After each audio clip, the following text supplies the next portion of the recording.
Hey everybody, Nick McGinnis here with Meadow Green Farm. We're on October 17th, 2024. It's been a dry year overall. The last week or so has been wet. We finally have been getting 3 or 4 rains, 20 mils each.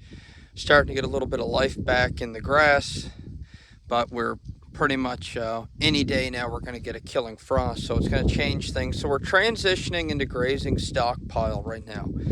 And the field that we're in today, I just moved the herd up to it, was grazed around July 15th, and it's been left since then.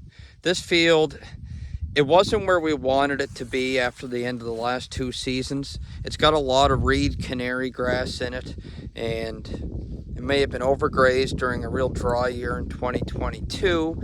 Last year we had just constant rain, and this field is a little bit poorly drained compared to some of our other ones. And I think actually we had so much rain that the roots were so often saturated that we didn't get a whole lot of growth back besides the canary reed grass. So let's have a look at what the cows are grazing and have a look at the shape of some of our cows as they head into the later part of the fall. All right, just moved the cows to some fresh grass. This is a 40-acre field that we divided into 2. It's actually 43 acres, so about 20 acres aside. And so we're strip grazing this 20 acres or so. We're on day 5.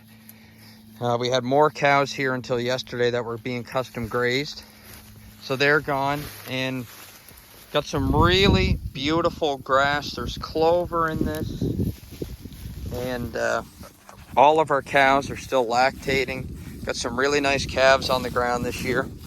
A set of twins and 3 bull calves. So nothing that's going to be a replacement heifer for us, which is all right. We sell our steers, the meat, direct to people. So here's a couple of the calves. There's 2 white face calves that are twins out of this Hereford. And she's done a really good job. A lot of times you'll hear people criticize the Hereford breed for not producing a lot of milk. And I can tell you with this animal, there's one of its calves, the 2 twins, they're both the same size.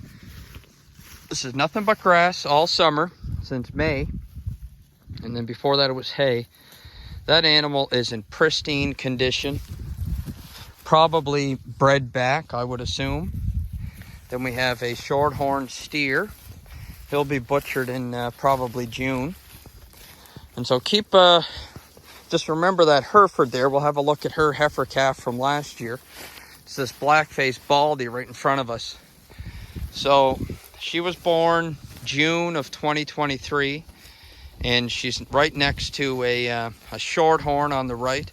That shorthorn weighs about 1,200 pounds max, probably closer to 11. So you can see she's catching up nicely. And then we have our red pole cow. She had a really nice bull calf this year. It's going to make a great steer. And overall, just so happy with the condition of these cows. It was a very dry year. We had about 30% of expected moisture. And finally, here's our bull. He's out of that Hereford as well. He's 27 months old. I think he's a great example of what a grass-fed bull should look like. He's thick, he's not tall. He's got really nice hindquarters, even pair of testicles, which, as Greg Judy says, is important. So overall, very pleased with how things are looking. Here's another one of our heifers we retained from last year's crop. She's out of a Hereford red pole cross. So just thought I would do an update. It's been a while since I put a video on YouTube, but the grass is looking great.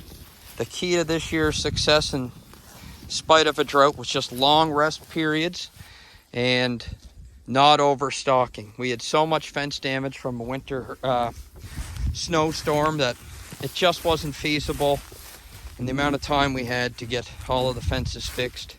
So we just decided to take 10 cows instead of our regular 40. And I think going into next year, we're going to have our best year on pasture yet. Gonna leave a lot of stockpile forage on the ground once we're done grazing, and that'll be fuel for next year's grass. So thanks for watching. If you enjoyed the video, please hit the like, and if you want to see more videos on regenerative agriculture, beef and sheep primarily, small-scale agriculture, and all other sorts of ecological restoration projects, hit the subscribe button. Thank you very much.